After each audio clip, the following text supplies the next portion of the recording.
नमस्कार मंडळी, श्री स्वामी समर्थ. लवकरच अधिक महिना चालू होत आहे आणि या अधिक महिन्यामध्ये वेणी माधवात ही वात लावली जाते. तर अधिक महिन्यातच ही वात का लावली जाते आणि त्याचे काय वैशिष्ट्य आहे, काय महत्त्व आहे, हे आपण या व्हिडिओमध्ये पाहणार आहोत. तर हिंदू धर्मात दिव्याला आणि त्यातील वातीला अनन्यसाधारण महत्त्व आहे. कार्तिक मास असो किंवा घरातील विशेष पूजाविधी असो, विविध प्रकारच्या वाती प्रज्वलित करण्याची परंपरा ही आपल्याकडे जोपासलेलीच आहे. या सर्व वातीमध्ये सर्वात आगळीवेगळी आणि आध्यात्मिकदृष्ट्या अत्यंत प्रभावशाली मानली जाणारी वात म्हणजे वेणी माधव वात. आपल्या देवाऱ्यात दिवा लावणे हे केवळ अंधार दूर करण्याचे प्रतीक नाही, तर ते ईश्वरी चैतन्य जागृत करण्याचे माध्यम आहे. वातीच्या विविध प्रकारांमध्ये वेणी माधव वातीला सर्वश्रेष्ठ महत्त्व दिले जाते. ही वात केवळ आकाराने मोठी नाही. वेणी माधव वातीचे सर्वात मुख्य असे वैशिष्ट्य म्हणजे तिची बनावट. ही वात 33 सुट्ट्या फुलवाती एकत्र गुंफून तयार केली जाते.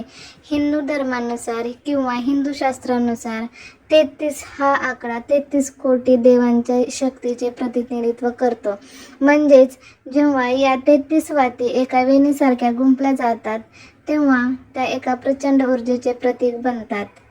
वेणी माधव वातीचा संबंध थेट उत्तर प्रदेशातील प्रयागराज क्षेत्राशी जोडला जातो.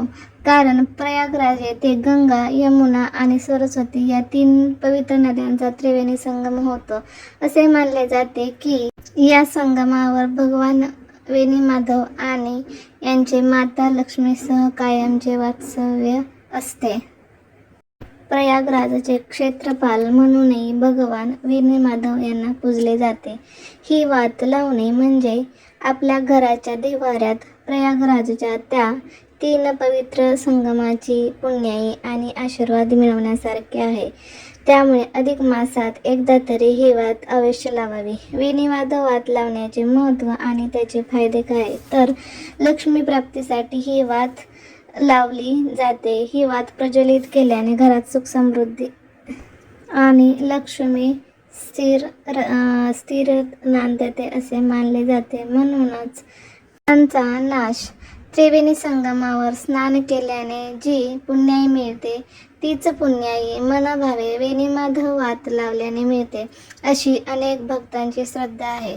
तर कार्तिक मासाचे विशेष महत्त्व काय, तर विशेषतः कार्तिक महिन्यात किंवा अधिक महिन्यात ही वात लावल्याने अनंतपटीने पुण्यफळ मिळते. तसेच कौटुंबिक शांतता लाभते. त्रिमूर्तीच्या आशीर्वादाने घरातील सदस्यांमध्ये प्रेम आणि ताळमेळ देखील वाढतो असे मानले जाते.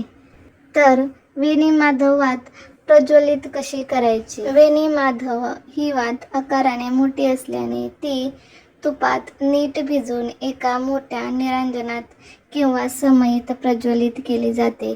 33 वातींची ही गुंफण जेव्हा तेवते, तेव्हा त्याचा प्रकाश आणि ऊर्जा संपूर्ण घराला व्यापून टाकते. म्हणूनच अधिक मासात सर्वांनी वेणी माधव वात ही एकदा तरी आपल्या घरामध्ये, देवघरामध्ये लावावी. श्री